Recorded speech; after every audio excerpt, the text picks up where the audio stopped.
Unë do doja që ta nisnim së bashku, duke qenë se kemi edhe vështirësinë e të qenurit në lidhje të drejt për drejt, për të kuptuar edhe pak më tepër. Unë bëra një hyrje Suela për të sjellë edhe një herë në vëmendjen e publikut, le të themi debatin dhe pikën se ku përplasen i gjithë mendimi, e gjithë kërkesa. A keni besim se kërkesa juaj do të shkojë deri në fund dhe se do të keni mundësi që ta jepni pikërisht në gjuhën shqipe provimin?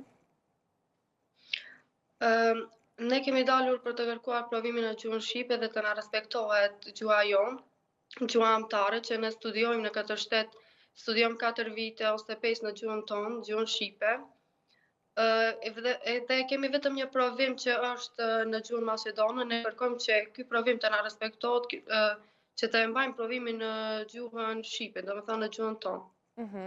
Dhe nëse kjo nuk ndodh, Suel, po marrim rastin që do të ndodh ajo që ka thënë më herët Ministri i Drejtësisë që mund të ndryshoj patjetër, po nëse nuk do të arrihet të plotësohet kjo kërkesë, do të dilni sërish në shesh, cili do të jetë hapi i radhës?